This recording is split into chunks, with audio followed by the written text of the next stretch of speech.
Hello everyone, कैसे हैं आप सभी लोग।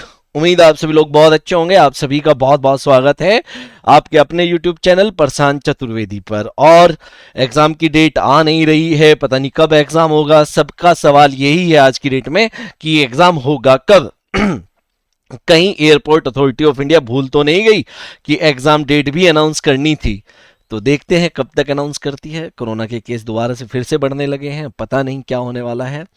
तो कोई कह रहा है पेपर मार्च के एंड में होगा, कोई कह रहा है अप्रैल में होगा। देखिए, अभी किसी को नहीं पता है पेपर कब होगा, और जो कह रहा है वो एक तरीके से सही नहीं कह रहा है, सिर्फ अंदाजा लगा रहा है। अगर कोई फिक्स ही कह रहा है मार्च के अप्रैल में तो झूठ बोल रहा है। एक ये होता है कि मार्च के एंड में हो सकता है, तो ये एक अंदाजा लगाना होता है। ठीक है, तो अंदाजा लगाया जा सकता है, लेकिन अभी आप बस पढ़ते रहिए, पढ़ते रहिए और पढ़ते रहिए। इसके अलावा अभी आपका कोई भी काम नहीं होना चाहिए। तो स्टूडेंट्स, एवरेज पार्ट फोर कह ले, या हम इसे आज कह ले मिक्सचर एंड एलिगेशन, या आज हम इसे क्या कह ले, मिक्सचर एंड एलिगेशन। ठीक है, तो ये एवरेज पार्ट फोर क्यों लिखा है और मिक्सचर एंड एलिगेशन साथ में क्यों लिखा है, इसके बहुत सारे रीजन है। अभी आपको पता चल जाएगा धीरे धीरे। होता क्या है कि मिक्सचर एंड एलिगेशन एवरेज का ही एक हिस्सा है। एवरेज के ही कॉन्सेप्ट से मिक्सचर एंड एलिगेशन निकलता है। ध्यान से सुनना, बहुत मजा आने वाला है। आज मैं आपको बहुत सारे क्वेश्चंस जो बहुत लेंदी लेंदी होते थे वो सेकंड्स के अंदर कैसे सॉल्व होते हैं वो सब कुछ बताने वाला हूं। सब्जेक्ट है न्यूमेरिकल एबिलिटी और एग्जाम है air traffic controller and airport operation. तो दोस्तों, आज करेंगे स्टार्ट बिल्कुल बेसिक से। जी हाँ, एकदम बेसिक से शुरुआत करने वाले हैं। और देखिए स्टूडेंट्स, सबसे पहले मैं आपको मिक्सचर एंड एलिगेशन का कॉन्सेप्ट समझाने वाला हूं। तो सबसे पहले बेसिक्स और साथ में ये है हमारा कॉन्सेप्ट भी। ठीक है, तो क्या कॉन्सेप्ट है सुनना दोस्तों। एक मतलब मैं जस्ट आपको समझाने के लिए, ना कि रटाने के लिए, क्योंकि बहुत से लोग रटाते हैं ऐसे कर लो तो हो जाएगा। वो मेरी आदत नहीं है। तो मैं आपको एक जस्ट समझाने के लिए एक छोटा सा एग्जांपल अपनी तरफ से बना रहा हूं। दोस्तों, एक एक वर्ड यूज होता है वेरिएशन, एक वर्ड यूज होता है वेरिएशन। ध्यान से सुनना। तो जो वेरिएशन होता है वो वेट के इनवर्सली प्रोपोर्शनल होता है। जो वेरिएशन होता है वो वेट के इनवर्सली प्रोपोर्शनल होता है। अब आप कहेंगे सर ये क्या है, वेट के इनवर्सली प्रोपोर्शनल कैसे होता है, ये वेरिएशन क्या है, ये सब कुछ ठीक है दिमाग में आ रहा होगा कि ये है क्या। तो दोस्तों, ये कुछ नहीं है। अभी बस मैं आपको सारी चीजें एक एक करके एक्सप्लेन करने वाला हूं, बस आप लोग ध्यान से सुनते चलें। दोस्तों देखो, ये वेरिएशन और वेट की कहानी अगर छोटा सा एग्जांपल लेके समझाया जाए, मान लीजिए बहुत बड़ा पत्थर है और एक छोटा सा पत्थर है। ठीक है, आपने दोनों को फेंका। तो ये जो बहुत बड़ा सा पत्थर था जिसे उठाया आपने सर पे, इसे उठाने से अब फेंकने से ये कम दूर जाएगा। ये जो छोटा पत्थर है ये ज्यादा दूर चला जाएगा। मतलब वेट ज्यादा था तो दूरी कम तय की गई फेंकने पे, और वेट कम था तो दूरी ज्यादा तय की गई। मतलब वेट ज्यादा था तो वेरिएशन कम दिखा रहा है, और वेट कम है तो वेरिएशन ज्यादा दिखा रहा है। ये जस्ट अपनी तरफ से मैंने बनाया आप लोगों को समझाने के लिए, और कुछ नहीं है।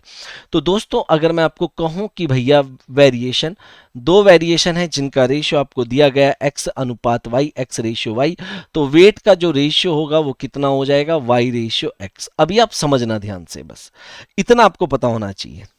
दोस्तों, जब हम लोग मिक्सचर एंड एलिगेशन पढ़ेंगे, जब हम लोग मिक्सचर एंड एलिगेशन के क्वेश्चन सॉल्व करेंगे, पढ़ तो अभी रहे हैं, तो ये जो वेट है, इसे बार बार वेट नहीं कहेंगे, इसे मैं नाम दे देता हूं बेस का।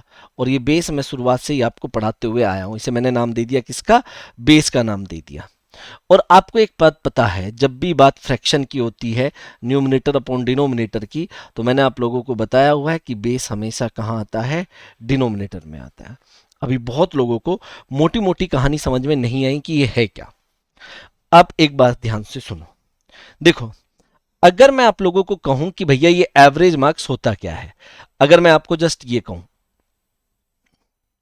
आपसे यही पूछता हूं कि एवरेज मार्क्स क्या होता है, आप कहेंगे सर एवरेज मार्क्स ये होता है कि टोटल मार्क्स, जितने मार्क्स आए हैं total marks upon number of students, जो टोटल स्टूडेंट्स थे वहां पे, नंबर ऑफ स्टूडेंट्स। आप ये कहेंगे कि ये होता है सर एवरेज मार्क्स। बताओ, ये तो आप बचपन से पढ़ते हैं, इसमें तो कोई दिक्कत नहीं है आपको। मतलब अगर मैं एक एग्जाम्पल ले लूं, एक एग्जाम्पल ये ले लूं कि टोटल जो स्टूडेंट्स थे वो 20 थे, और जो टोटल मार्क्स थे, टोटल मार्क्स वो 600 थे, तो बताइए एवरेज मार्क्स क्या रहेगा, एवरेज मार्क्स। तो आप कहेंगे एवरेज मार्क्स 600/20, मतलब 30 आएगा एवरेज। 30 क्या आएगा, एवरेज आएगा, ये आप कहेंगे। ये कहना पड़ेगा आपको। लेकिन अगर मैं आपको एक बात कहूं कि अभी सुनना, बस इतना ध्यान से सुनो, धीरे धीरे धीरे धीरे हर एक पिक्चर खुलती चली जाएगी आप लोगों को सामने, समझते चले जाएंगे आप लोग। मतलब जब हम लोग एवरेज मार्क्स की बात करते हैं तो डिनोमिनेटर में कौन आता है? Number of students. तो मतलब जब हम लोग एवरेज मार्क्स की बात करेंगे तो एवरेज मार्क्स के लिए बेस किसे माना जाएगा? नंबर ऑफ स्टूडेंट्स को। बात समझ में? मान लो अगर नंबर ऑफ स्टूडेंट 0 है तो क्या एवरेज मार्क्स जनरेट होगा? नहीं होगा, किसी भी हालत में एवरेज मार्क्स जनरेट हो ही नहीं सकता। कब? जब नंबर ऑफ स्टूडेंट 0 हो। तो इसीलिए एवरेज मार्क्स के लिए नंबर ऑफ स्टूडेंट को ही क्या माना जाता है? बिल्कुल बेस माना जाता है। दोस्तों अब एक चीज और मैं आपको बताता हूं। मान लो आपके पास ऐसा आया कि भैया एवरेज एक्सपेंडिचर। एवरेज एक्सपेंडिचर क्या होता है? मान लो 10 लोगों ने कुल मिलकर कुछ पैसा खर्च किया, तो बताओ एवरेज एक्सपेंडिचर क्या होता है? तो एवरेज एक्सपेंडिचर हो जाएगा आपका टोटल एक्सपेंडिचर, जो जितना खर्च किया वो, अपॉन नंबर ऑफ पर्सन, जितने लोग थे वहां पे, नंबर ऑफ पर्सन। तो ये हर एक पॉइंट आपको समझ में आना चाहिए। ठीक है, तो जब भी एवरेज एक्सपेंडिचर की बात होगी तो बेस किसे माना जाएगा? नंबर ऑफ पर्सन को, क्योंकि खर्चा तो यही कर रहे हैं। आगे ये समझ में आएगा, बस इतना समझ लो भी। मैं आपसे एक और क्वेश्चन यहां पे जानना चाहता हूं। क्वेश्चन ये है कि दोस्तों बॉलिंग एवरेज क्या होता है? चलिए यहीं पे बता दीजिए मुझे, फिर हम आगे नहीं जा रहे हैं। मैं आपसे यहीं पे जानना चाहता हूं कि ये जो आपका बॉलिंग एवरेज, क्रिकेट देखते हैं कि नहीं देखते हैं? अभी तो आईपीएल में भी मतलब खरीद फरोख्त हो चुकी है। जो खरीदा जाना था खरीदा जा चुका, और जो रह गया वो रह गया, शायद अब दोबारा नहीं होगा। तो चलिए बॉलिंग एवरेज, बॉलिंग एवरेज क्या होता है? सोचिए अपने दिमाग में, क्या कभी आपने बॉलिंग एवरेज पढ़ा है? कभी आपके दिमाग में बॉलिंग एवरेज जैसा कुछ आया है? सोचिए जी। आपने बॉलिंग एवरेज कभी देखा तो है, लेकिन बहुत ध्यान से नहीं देखा कि ये होता क्या है। तो बॉलिंग एवरेज की डेफिनेशन मैं आप लोगों को दे दूं, एक सेकंड रुकिए, ये मार्कर का कलर चेंज करके। बॉलिंग एवरेज होता है रन्स पर विकेट। एक विकेट के लिए जितने रन दिए गए वही क्या होता है? बॉलिंग एवरेज होता है। कैसे? सुनो सॉरी, ध्यान से सुनना। अगर मैं कहूं कि बॉलिंग एवरेज बी ए से इसे डिनोट करता हूं, तो इसे मैं कह सकता हूं कि total run upon number of wickets, upon number of wickets. मतलब अगर कोई बॉलर, ध्यान से सुनना, मैं बताऊंगा इसे, मिक्सचर एंड एलिगेशन में बहुत ज्यादा यूज होना है, बहुत ज्यादा यूज। तो जब भी बात बॉलिंग एवरेज की होगी तो बॉलिंग एवरेज के लिए डिनोमिनेटर में कौन आता है? Number of wickets. तो जब भी बात बॉलिंग एवरेज की होगी तो बेस किसे माना जाएगा? बेस माना जाएगा विकेट्स को। मैं आपको एक एग्जांपल देता हूं दोस्तों। मान लीजिए एक बॉलर है, उस बॉलर ने 40 रन दिए। कितने रन दिए? 40 रन। और 40 रन देकर इसने 4 विकेट लिए। 40 रन देकर इसने 4 विकेट लिए। मैं आपसे जानना चाहता हूं कि बॉलिंग एवरेज क्या होगा? आप कहेंगे 40/4, तो 10 रन पर विकेट, यही आएगा। लेकिन अगर मैं यहां पे एक और एग्जांपल देके आपको कहूं कि एक बॉलर ने 50 रन दिए और 0 विकेट लिए, विकेट नहीं मिला इसे, तो अब बताइए बॉलिंग एवरेज क्या होगा? आप कहेंगे 50/0। लेकिन ये तो इन्फिनिटी हो गया, अनंत हो गया। मतलब अगर 0 विकेट है तो बॉलिंग एवरेज जनरेट ही नहीं हुआ। तो बॉलिंग एवरेज अगर जनरेट करना है तो बॉलर को विकेट लेना ही पड़ेगा। तो इसीलिए जब कभी भी बात बॉलिंग एवरेज की होगी तो बेस किसे माना जाएगा? नंबर ऑफ विकेट्स को। ये क्यों करा रहा हूं? धीरे धीरे सारे राज खुलेंगे, बस अभी आप समझते चले जाइए। और लाइक और शेयर लगातार करते रहिए, जितना ज्यादा कर सकते हैं। तो प्लीज जितने लोग देख रहे हैं कम से कम वो तो लाइक कर ही दें। एवरेज रन, अगर मैं एवरेज रन की बात करूं तो ये क्या होता है? ये बहुत आसान सी चीज है भैया। एवरेज रन तो total run upon number of inning, या टोटल इनिंग। एवरेज रन क्या होता है? टोटल रन और total inning, number of inning. तो जब कभी भी बात एवरेज रन की होगी तो डिनोमिनेटर में टोटल इनिंग्स आएगा। मतलब बेस किसे माना जाएगा? टोटल इनिंग्स को, जितनी इनिंग्स इसने खेली है। बात समझ में आई या नहीं आई? यहां तक तो आपको कोई भी प्रॉब्लम नहीं होनी चाहिए मेरे हिसाब से तो। ठीक है, चलिए वेरी गुड। अगर मैं अब यहां पे कहूं, ध्यान से देखें, सॉरी गला खराब है भैया आज। रेट, रेट क्या होता है? मतलब प्राइस, आप प्राइस की बात कर रहे हैं। रेट आपका होता है total expenditure, total expenditure upon total weight, total expenditure upon total weight. आप कहेंगे सर ये कैसे? मैं ये कहता हूं कि मान लीजिए आपने 400 रुपया खर्च किया, 400 रुपये खर्च करके आप, मैं कहता हूं कि 10 किलो शुगर ले आए, 10 केजी शुगर आप घर पे ले आए, तो बताइए आपका क्या रेट रहा था? आपका रेट क्या रहा था? आपने कहा भैया 400 रुपये खर्च करके 10 किलो सामान खरीद पाया हूं, तो 40 रुपये प्रति किलो, 40 रुपये पर केजी आपने सामान को परचेज किया है, आप ये कह सकते हैं बिल्कुल। तो इसका मतलब जो रेट है वो कितना आया? 40 रुपीज पर केजी। और वो कब आया दोस्तों? जब आपके डिनोमिनेटर में क्या आया? 10, और 10 क्या है? वेट। तो मतलब जब कभी भी रेट की बात करेंगे तो रेट डिपेंड करता है जितना वजन आपने खरीदा है उस पे, तो रेट के लिए बेस किसे माना जाएगा? टोटल वेट को। रटवाना नहीं चाह रहा हूं, इसीलिए ये सब कुछ इतना बारीकी से एक्सप्लेन कर रहा हूं, ठीक है। अब दोस्तों एक एग्जाम्पल, एक कॉन्सेप्ट अब आपको मैं बताता हूं कि ये मिक्सचर एंड एलिगेशन का कॉन्सेप्ट क्या है और कैसे यूज होती है चीजें मिक्सचर एंड एलिगेशन में। देखो, जब कभी भी मिक्सचर एंड एलिगेशन के थ्रू, मिक्सचर एंड एलिगेशन क्या है? मिक्सचर एंड एलिगेशन एक तरीका है क्वेश्चंस को सॉल्व करने का, एक कॉन्सेप्ट है, कोई टॉपिक नहीं है, बस कॉन्सेप्ट है। ध्यान से सुने।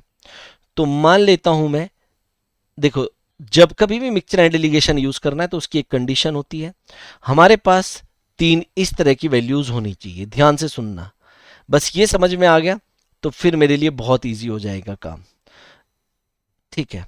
ऐसे 3 वैल्यूज होती है हमारे पास दोस्तों। ये 3 जो वैल्यूज है इसमें से 2 तो होती है हमेशा प्योर वैल्यूज। ये प्योर वैल्यू क्या है ये मैं बताऊंगा अभी आपको। ये प्योर वैल्यू 1 है, यहां पे प्योर वैल्यू 2 है, और जो बीच में आया ये है मिक्सचर की वैल्यू। और इस मिक्सचर की वैल्यू को हम लोग वेटेड एवरेज भी कहते हैं, वेटेड एवरेज भी कहते हैं, इसीलिए एवरेज में ही मिक्सचर एंड एलिगेशन का कॉन्सेप्ट मैं बता रहा हूं। 2 नंबर का वेटेड एवरेज, 2 नंबर का वेटेड एवरेज हमेशा एक से छोटा होता है और दूसरे से बड़ा होता है, ये याद रखना। मान लो मैं आपको कह दूं कि भैया मुझे ये बताइए, आप लोग, मैं आपको कह रहा हूं कि मुझे 3 और 7 का एवरेज बताइए, तो आप कहेंगे 5। तो 5 जो है 3 से तो बड़ा है लेकिन 7 से छोटा है। तो वेटेड एवरेज, 2 नंबर का वेटेड एवरेज हमेशा एक से बड़ा होता है और दूसरे से छोटा होता है। अब ये आ गया आपके पास। तो दोस्तों मिक्सचर एंड एलिगेशन, अब बहुत ध्यान से समझना। देखो आज तक आपने रटा होगा लेकिन इस तरीके से पढ़ेंगे तो मजा ही अलग है, जिससे कि आपके दिमाग में घुसती चली जाए चीजें कि हाँ भाई ये हमने पढ़ा था लेकिन ऐसा क्यों होता है ये आज पता चल रहा है। तो दोस्तों जो concept of mixture and alligation है, mixture and alligation find out क्यों यूज किया जाता है? रेशियो फाइंड आउट करने के लिए। किस चीज का रेशियो? प्योर वैल्यूज का। जो प्योर वैल्यूज दी गई है उनका रेशियो फाइंड आउट करने के लिए। कैसे मैं बताऊंगा सारी चीजें, आप टेंशन ना लो। आपने बस क्या करना है, इन दोनों का डिफरेंस, क्रॉस डिफरेंस लेना है। ऐसा क्यों लेना है वो सब कुछ एक्सप्लेन करूंगा, उसकी टेंशन बिल्कुल भी मत लो, ठीक है। बस अभी सुनो, ऐसे आपने क्रॉस डिफरेंस लेना है। क्रॉस डिफरेंस लेके एक वैल्यू यहां पे आएगी आपकी। डिफरेंस का मतलब होता है बड़ी वैल्यू से छोटी वैल्यू को माइनस करना, ठीक है। तो मतलब इसे भी मैं हटा देता हूं, एक सेकेंड। यहां पे ये ब्लॉक नहीं बनाऊंगा क्योंकि ब्लॉक एक को ही रहने देते हैं, ठीक है। तो और अच्छे से बातों क्लियर हो जाएगी, ठीक है। ऐसे तो यहां पे मैं कहता हूं ए आ जाएगा और यहां पे आ जाएगा बी। तो ये हो जाएगा आपका ए अनुपात बी। क्या हो जाएगा? ए अनुपात बी। ये जो रेशियो है, ये बी, बी क्या है बीच में? अनुपात आया, ये याद रखना। ये जो अनुपात है ये किस चीज का रेशियो आया है? बेस का। और अलग अलग चीजों के लिए बेस अलग अलग होता है, ये मैं अभी डिस्कस कर चुका हूं आप लोगों के सामने। ये सब बताने वाला हूं, बस सुनते चले जाओ, ठीक है। अब भी ज्यादा दिमाग नहीं दौड़ाना दोस्तों। रेशियो यूज होता है कंपैरिजन के लिए, और कंपेयर हमेशा 2 सेम क्वांटिटी के बीच में होती है जहां पे सेम यूनिट हो। तो याद रखना, अगर प्योर वैल्यू 1% है तो दूसरी भी परसेंटेज होनी चाहिए, और ये मिक्सचर की वैल्यू भी परसेंटेज में ही होनी चाहिए। अगर यहाँ पे सीपी है, क्योंकि ये कॉस्ट प्राइस में भी, मतलब प्रॉफिट एंड लॉस में भी यूज होगा, तो यहाँ पे भी सीपी ही होना चाहिए। अगर यहाँ पे रेट है, यहाँ पे रेट है, तो यहाँ पे भी रेट होना चाहिए। और नीचे भी रेट होना चाहिए, जो मिक्सचर की वैल्यू है यहाँ पे भी रेट होना चाहिए। ठीक है, तो सेम यूनिट होगी तभी हम मिक्सचर एंड एलिगेशन यूज कर पाएंगे।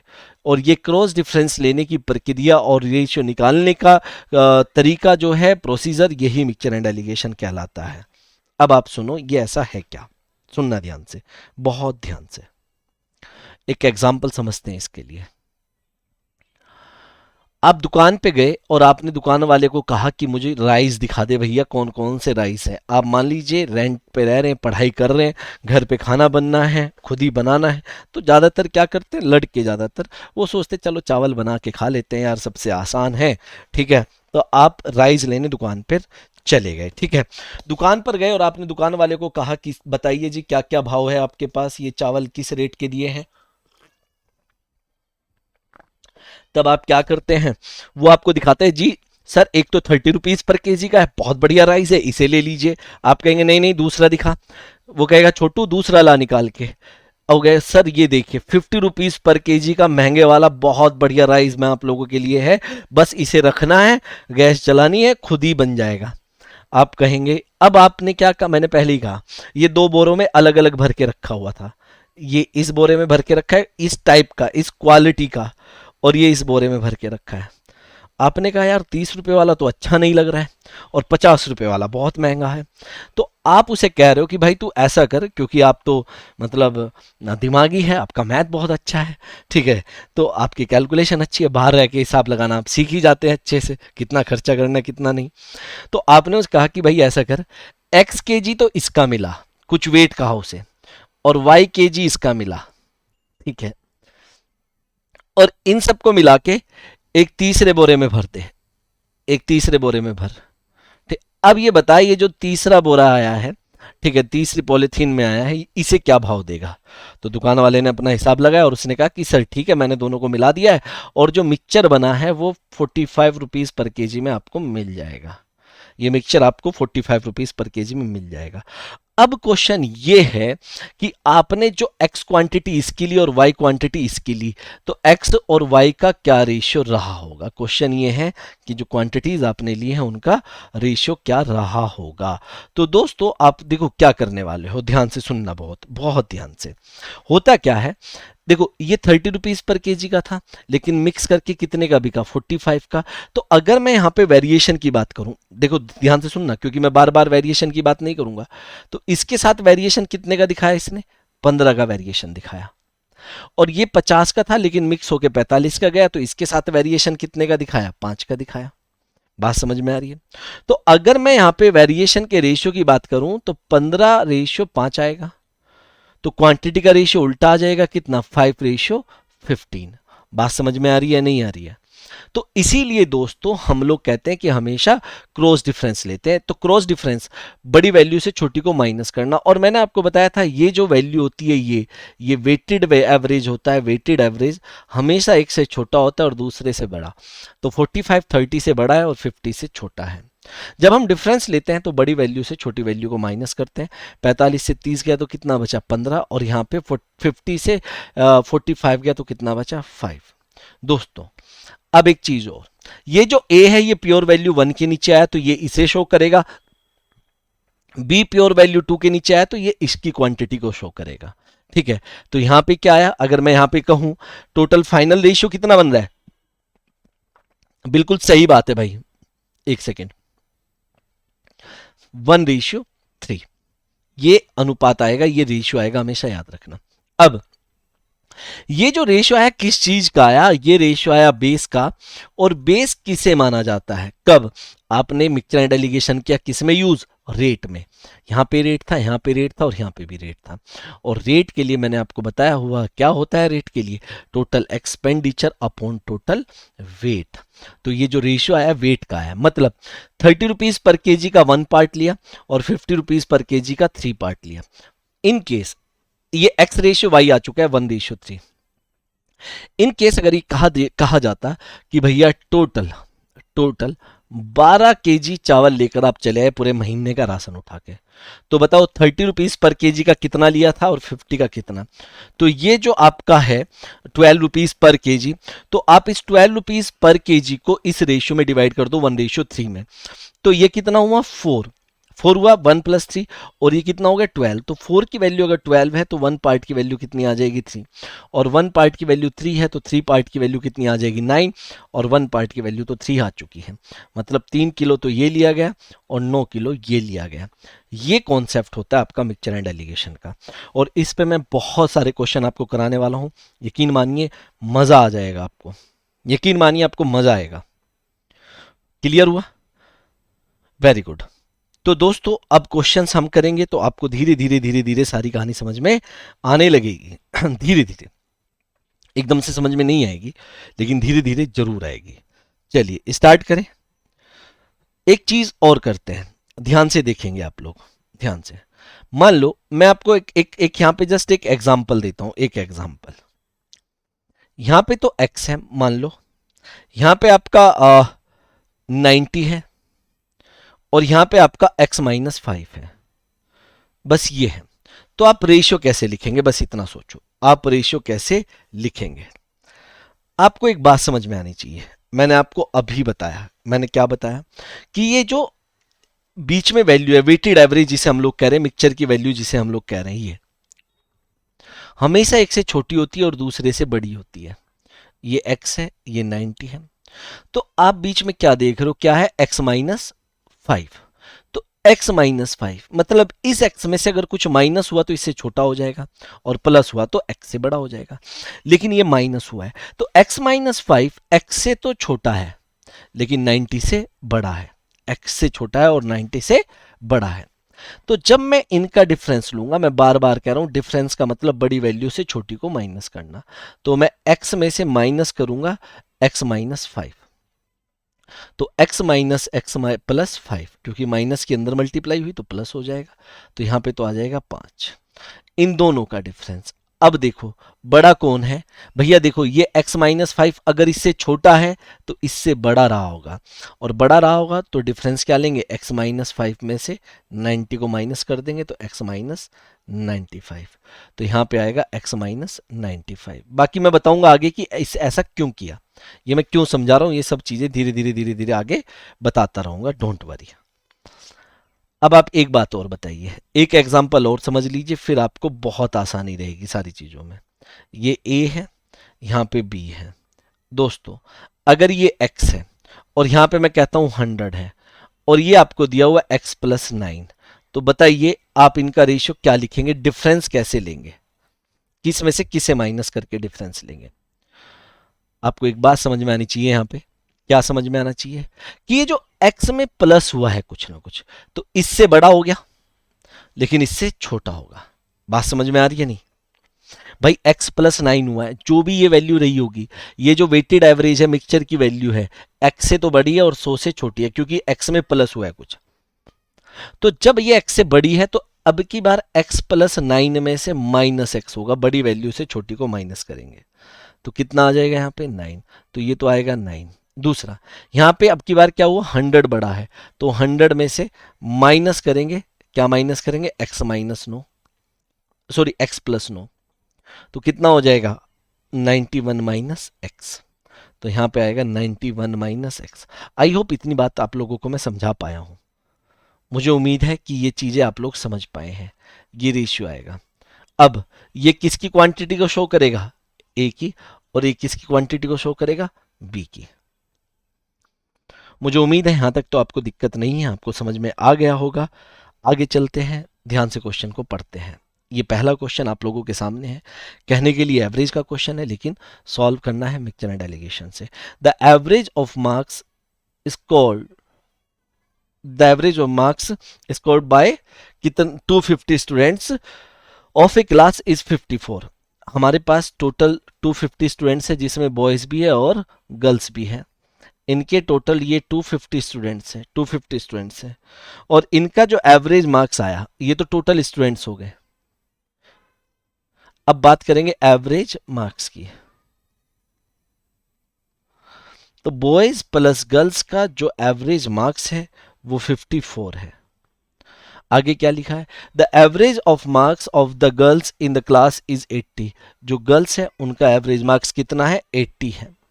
And that of boys is 30। तो जो बॉयज का एवरेज मार्क्स है वो कितना है, 30 है। क्लियर होती है बात आपको? अब ये क्या जानना चाहता है कि what is the number of boys in the class. मैं इसे इक्वेशन से बताऊंगा पहले, क्योंकि इक्वेशन से आपको आना चाहिए, फिर कॉन्सेप्ट से तो मैं बता ही दूंगा, मतलब जो अभी बताया मैंने मिक्सचर एंड एलिगेशन से, लेकिन पहले आप इसे इक्वेशन से भी आना चाहिए, यही बेसिक्स है। मान लो बॉयज आपके पास x है और गर्ल्स कितनी हो जाएगी, 200 माइनस एक्स, क्योंकि टोटल 200 है, इसमें तो कोई दिक्कत नहीं है। बॉयज का जो एवरेज है अगर बात की जाए तो वो आपका कितना है, 30, और गर्ल्स का जो एवरेज मार्क्स है वो कितना, 80 है। तो स्टूडेंट्स जो टोटल मार्क्स होंगे, टोटल मार्क्स वो क्या होंगे भैया, बॉयज के टोटल मार्क्स प्लस गर्ल्स के टोटल मार्क्स। तो बॉयज के टोटल मार्क्स कितने हैं, एक्स बॉयज है, 30 एवरेज है, तो 30 इंटू एक्स, प्लस गर्ल्स के कितने हैं, 200 माइनस एक्स इंटू 80। बात समझ में आ रही है, नहीं आ रही है? गुड। और जो टोटल मार्क्स आए हैं, देखो एवरेज कितना है, 54, टोटल स्टूडेंट कितने ये रहे, तो टोटल मार्क्स आएंगे आपके 250 इंटू 54 बराबर 30x। उम्मीद है इसमें तो आपको कोई दिक्कत नहीं रही होगी, समझ में आ गया होगा इतना तो जितना मैं बता रहा हूं। सॉरी 80 बाहर है। अब ये इक्वेशन है, इसे इक्वेशन को सॉल्व करो, x की वैल्यू निकालो, नंबर ऑफ बॉयज आ जाएगा, इतना आप लोग कर लेंगे, बशर्ते टाइम आपके पास बहुत ज्यादा हो, और वही आपके पास नहीं है। अब इस क्वेश्चन को सॉल्व करने का दूसरा और शानदार तरीका, अभी मैंने देखा कि बॉयज प्लस गर्ल्स टोटल मेरे पास 250 है। एक बात बताइए, अगर मैं यहाँ पे बॉयज लिख लूँ, यहाँ पे गर्ल्स, ऐसा जरूरी नहीं है कि पहले बॉयज को ही लिखना, आप गर्ल्स को भी लिख सकते हैं, ठीक है, वुमेन इंपावरमेंट को भी यहाँ पे शो कर सकते हैं, ठीक है। चलिए, तो बॉयज अगर आपका यहाँ पे कितना आ गया, 30 एवरेज मार्क्स है, और गर्ल्स का कितना है, बॉयज का तो बहुत कम नहीं दिया इन्होंने बेचारों ने, अरे भाई ओहो, गर्ल्स का 80 है, तो बॉयज को फेल ही कर दिया सबको लगता है, ठीक है, ज्यादातर फेल हुए हैं। और टोटल जो है दोनों का 54 है। अब आप देखो 54 30 से बड़ा है, 80 से छोटा है, इन दोनों का डिफरेंस 24 हुआ और इन दोनों का डिफरेंस 26 हुआ। तो जो रेशियो आया वो क्या आया, 13:12। लेकिन मुद्दा यही है, बार बार अभी तक यही बताते आया हूं कि ये रेशियो किस चीज का आया है। जब एवरेज मार्क्स में मिक्सचर एंड एलिगेशन यूज करते हैं तो रेशियो हमेशा नंबर ऑफ स्टूडेंट्स का आता है, और यहाँ पे नंबर ऑफ स्टूडेंट्स से मतलब है बॉयज एंड गर्ल्स। तो अगर आपके पास बॉयज एंड गर्ल्स का रेशियो आ गया है 13:12, तो आप कह सकते हैं कि टोटल कितना हुआ, 25, और ये कितना हुआ, 250। वन पार्ट की वैल्यू 10 है, तो 120 पार्ट की 12 की वैल्यू 120 पार्ट होगी, और 13 की 130। तो 130 तो बॉयज है एंड 120 गर्ल्स है। ये आ गया आंसर। बताइए समझ में आई बात या नहीं आई? या जैसे ही आपने रेशियो निकाला 13:12, जो भी आंसर होगा वो 13 का मल्टीपल होगा। आगे चले, ये क्वेश्चन का आंसर आप खुद से बताओ क्या होगा। The average of marks scored by students of A class is 68। तो बॉयज प्लस गर्ल्स का जो एवरेज मार्क्स है वो कितना, ये एवरेज मार्क्स दिया हुआ है आपकी बार, कितना, 68। ये नहीं दिया कि बॉयज एंड गर्ल्स कितने हैं। The average of marks of the girls in the class is 80। Girls का एवरेज मार्क्स जो है वो 80 है, and the average marks of boys is 60। What is the percentage of boys in the class? बहुत simple question है। तो यहां पे गर्ल्स है, यहां पे बॉयज, पहले हमने बॉयज को पहले लिखा था, अब की बार गर्ल्स को लिख लिया। तो ऐसा नहीं है कि किसी को भी पहले लिख सकते हैं, आप ये मान लेना, ऐसा नहीं है कि कोई पर्टिकुलर वैल्यू को ही पहले लिखना है। तो अगर मैं बात करूं, गर्ल्स का एवरेज मार्क्स कितना है यहाँ पे, 80, वेरी गुड। बॉयज का कितना है, बहुत सुधार किया, 30 से सीधा 60 पे पहुंच गए, और एवरेज है 68। इन दोनों का डिफरेंस 12 होता है, और इन दोनों का डिफरेंस 8 होता है। तो जो रेशियो आया 4 से कट होने के बाद 2:3 आया। 2 किसके नीचे आया, गर्ल्स के नीचे, और 3 किसके नीचे आया, बॉयज के नीचे। तो यहां पे अगर टोटल मैं देखूं, अच्छा ये क्या जानना चाहता है, what is the percentage of boys in the class. तो दोस्तों परसेंटेज की निकालना बहुत आसान है। आपको ये तो पता ही है कि टोटल 100% रहे होंगे, बॉयज प्लस गर्ल्स टोटल 100% रहे होंगे। अगर मैं इस 100% को 2:3 में डिवाइड करता हूं तो जाहिर सी बात है ये 40% आ जाएगा। भाई ये तो सिंपल है, रेशियो इतना पढ़ा चुका हूं कि ये आप लोगों के लिए सिंपल है। तो गर्ल्स 40% और बॉयज 60%। वेरी गुड, बहुत आसान था। नेक्स्ट क्वेश्चन देखते हैं चलिए, और ये इंपॉर्टेंट क्वेश्चन है काफी, ये आसान नहीं है, ये काफी इंपॉर्टेंट क्वेश्चन है। A batsman makes a score of 98 run in 19th inning. ध्यान से सुनना है, बस ध्यान से आप इस क्वेश्चन को पढ़ो।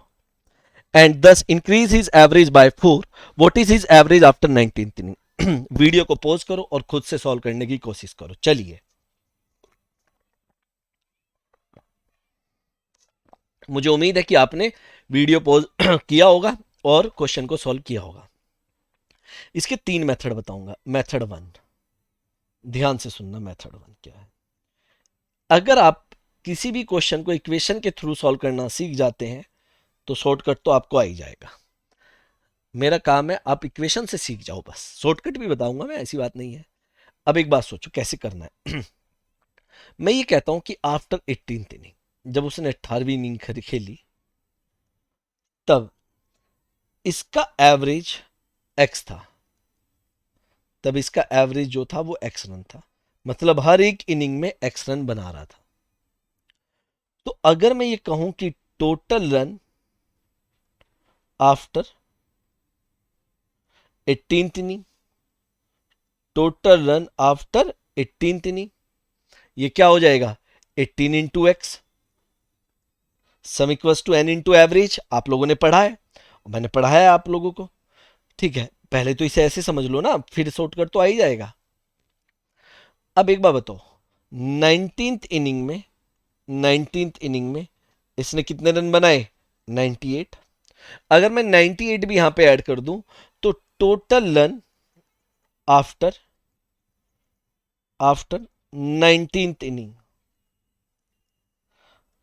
तो 18 इनिंग के बाद टोटल रन 18x थे, 98 और बना दिए। बात समझ में आती है।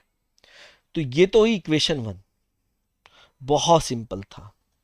उसने एक बात और कही कि जब 19th इनिंग के बाद आफ्टर 19th इनिंग एवरेज देखा गया तो पहले से 4 कम था, ये पहले से 4 ज्यादा था, सॉरी, मतलब x प्लस 4 था। अगर यहां पे मैं टोटल रन की बात करूं तो 19 इंटू एक्स प्लस 4, तो ये भी टोटल रन है, ये भी टोटल रन है, तो दोनों क्या हो जाएंगे, दोनों हो जाएंगे बराबर। बताओ हो जाएंगे या नहीं हो जाएंगे। तो दोनों अगर बराबर हो जाएंगे तो 18x प्लस 98 बराबर 19x प्लस 4। यहां से मैं सॉल्व करूंगा तो x की वैल्यू मेरी आ जाएगी 22। इसने पूछा आफ्टर 19th इनिंग, तो आफ्टर 19th इनिंग कितना एवरेज था, x प्लस 4, मतलब 22 plus 4 equals to 26। This is the right answer. बहुत सिंपल है, बहुत सिंपल है, बहुत ज्यादा सिंपल है। एक तो ये आपको पता होना चाहिए। दूसरा तरीका सुनना ध्यान से। अगर मेरे सामने ये क्वेश्चन आता तो मैं इसे कैसे सॉल्व करता, बहुत ध्यान से देखो। अगर मैं यहां पे कहूं कि भाई A batsman makes a score 98 run in the 19th inning and thus increase his average by 4। कोई बात नहीं है। जब इसने 18 इनिंग खेली, यहां पे मैं इनिंग की बात कर रहा हूं, ध्यान से देखना। जब इसने 18 इनिंग खेली तो मैं कहता हूं कि एवरेज रन x था। एवरेज रन कितने थे, x। अब इसने एक और इनिंग खेली, लास्ट एक इनिंग, 19वीं इनिंग को मैं एक ही तो इनिंग मान के चलूंगा, 18 पहले एक बाद की। इस एक इनिंग में उसने कितने रन बनाए, 98, तो यहां पे उसका एवरेज 98 ही होगा। एक इनिंग में जितने रन बनाता है, अगर एक ही इनिंग खेली है तो जितने रन बनाए उतना ही एवरेज होगा। अब इस वजह से उसका एवरेज पहले से 4 बढ़ गया, मतलब कितना हो गया, x प्लस 4 हो गया। अब दोस्तों ये x प्लस 4 इससे तो बड़ा होगा लेकिन इससे छोटा होगा। बड़ा होगा तो इन दोनों का डिफरेंस, इसमें से ये गया तो 4 बचेगा, और छोटा होगा तो यहां से ये हो जाएगा माइनस 98 में से ये गया तो कितना बचेगा, 94 माइनस एक्स। बात समझ में आती है।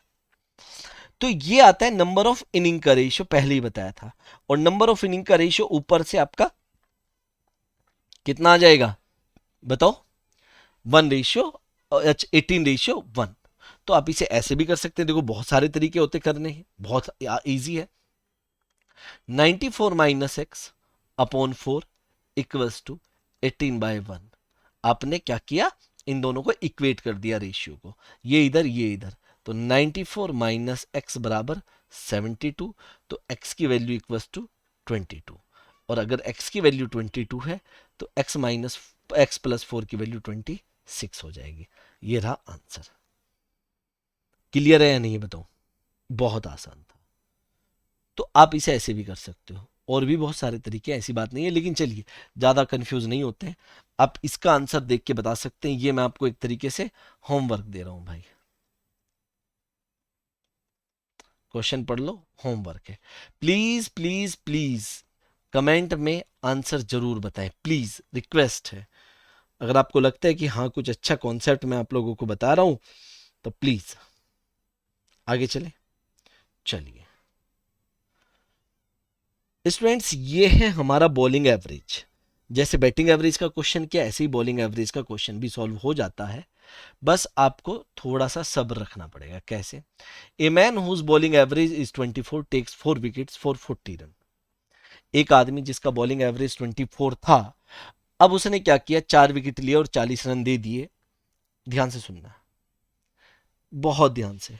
पहले जो बॉलिंग एवरेज था वो 24 था, ठीक है।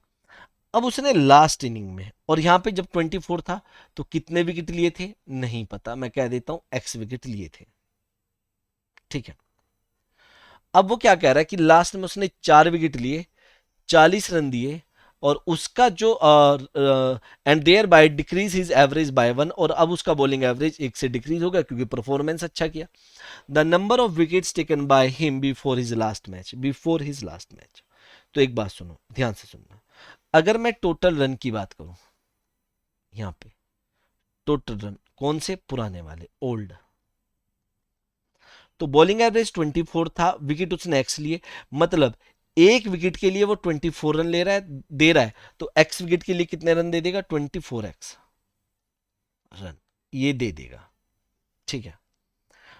अब नाउ अगर मैं बात करूं नाउ की, मतलब न्यू की, या न्यू लिख लो यहां पे, न्यू के टोटल रन कितना हो जाएगा, 24x पहले था, रन में रन ऐड होता है, विकेट में विकेट, एवरेज में एवरेज। अब उसने 40 रन और दे दिए, ये हो गया उसके टोटल रन। दूसरा, एक बात और सुनना। अब हुआ क्या, अब क्या कंडीशन है नाउ, अब कंडीशन ये है कि उसका बॉलिंग एवरेज पहले से एक कम हो गया। कंडीशन ये है कि बॉलिंग एवरेज अब उसका 23 हो गया, लेकिन बात ये भी है कि जो विकेट है वो अब उसके x+4 हो गए। तो बात ये आती है कि टोटल रन अब कितने हैं, न्यू, ये भी न्यू है, टोटल रन कितने हैं, बॉलिंग एवरेज क्या, एक विकेट के लिए 23 रन दिए और टोटल विकेट लिए x+4, तो ये टोटल रन है अभी, ये भी टोटल रन है अभी के, दोनों क्या हो जाएंगे बराबर, तो लिख दीजिए बराबर, क्या दिक्कत है, x+4। किसकी वैल्यू निकालनी है, x की। टफ है क्या आप लोगों के लिए, बता दीजिए। आप लोगों के लिए बिल्कुल भी टफ नहीं है। 23x+92, बात समझ में आती है। तो यहां से x की वैल्यू आ गई 52। अब x क्या माना था हमने, बॉलिंग एवरेज, विकेट्स कब, बिफोर हिज लास्ट मैच। उसने यही पूछा है बिफोर हिज लास्ट मैच, तो लास्ट मैच में तो उसने 4 विकेट और लिए है ना। अगर कहता कि टिल हिज लास्ट मैच तो 52+4 56 होता आंसर। अगर कहता टिल हिज लास्ट मैच, दोस्तों कैसे मिक्सचर एंड एलिगेशन से किया जा सकता था, बिल्कुल किया जा सकता था। कैसे? मान लीजिए पहले उसका बॉलिंग एवरेज एक्स था, उसने 24 विकेट लिए, ठीक है। बॉलिंग एवरेज या एक्स, सॉरी, बॉलिंग उसने एक्स विकेट लिए थे, और यहां पे विकेट लिख रहा हूं मैं, और यहां पे बॉलिंग एवरेज, ये पहले की बात है। अब क्या हुआ, उसने 40 रन दिए 4 विकेट लेकर, मतलब 4 विकेट लेकर 40 रन दिए, तो बॉलिंग एवरेज यहां पे कितना जनरेट हुआ, 10। ये भी मैं लिख देता हूं। और इससे उसका, यहां पे उसने अच्छी बॉलिंग की, इससे उसका बॉलिंग एवरेज पहले से एक कम हो गया, मतलब पहले 24 था तो अब कितना हो गया, 23। इन दोनों का डिफरेंस यहां पे 1, इन दोनों का डिफरेंस यहां पे 13। तो ये कितना हो गया 13:1। अब ये जो 1 है, सुनना, मैं पहले ही बता देता हूं आपको कि भैया कौन किसे रिप्रेजेंट करता है, ये बात हो भी चुकी है। ये जो 13 है ये x को रिप्रेजेंट कर रहा है, और ये जो 1 है ये 4 को रिप्रेजेंट कर रहा है। मतलब 1 की वैल्यू अगर 4 विकेट है तो 13 की वैल्यू कितनी आ जाएगी, 52 विकेट। उसने हमसे पूछा है बिफोर हिज लास्ट मैच, तो 52 ही होगा। पूछता till his last match, before his last match मतलब इसे नहीं काउंट किया गया है। उम्मीद है यहां तक आपको कोई भी तकलीफ दिक्कत नहीं है। एक और क्वेश्चन करते हैं इसके ऊपर ही, बॉलिंग एवरेज के ऊपर। बताइए क्या आंसर होगा। A man whose bowling average is 12.4 takes 5 wicket for 26 run. मतलब यहां पे मैं विकेट लिखता हूं, ध्यान से देखना, और यहां पे मैं लिखता हूं बॉलिंग एवरेज। तो पहले विकेट उसने कितने लिए थे, एक्स, जब उसका बॉलिंग एवरेज 12.4 था। अब उसने 5 विकेट लिए, कितने रन देकर, 26। तो उसका बॉलिंग एवरेज कितना है, 26/5, ये होता है 5.2। क्लियर। तो यहां पे क्या आ जाएगा, 5.2। और अब क्या कह रहा है कि अब उसका average, bowling average decrease his average by 0.4, 0.4 से 0.04 से, हाँ, या 0.4 से उसका बॉलिंग एवरेज कम हो गया। तो यहां 12 में से 0.4 गया तो कितना बचा, 12। इन दोनों का डिफरेंस 0.4, इन दोनों का डिफरेंस 6.8, पॉइंट से पॉइंट गया, 4 से दोनों तरफ काटेंगे, 17:1 आएगा। और ये जो 1 है ये 5 विकेट के बराबर है। अगर 1 की वैल्यू 5 विकेट है तो 17 की वैल्यू 17 इंटू 5 कितनी हो जाएगी, 85। इसने यही पूछा है बिफोर इज लास्ट मैच, तो आंसर कितना होगा, 85। बहुत सिंपल है, बहुत ही सिंपल है। तो दोस्तों मुझे उम्मीद है कि ये मिक्सचर एंड एलिगेशन की एक तरीके से पहली क्लास थी, लेकिन क्वेश्चन एवरेज के थे, और मुझे उम्मीद है कि आप लोगों ने इसे सॉल्व कर लिया होगा, आपको मजा आया होगा।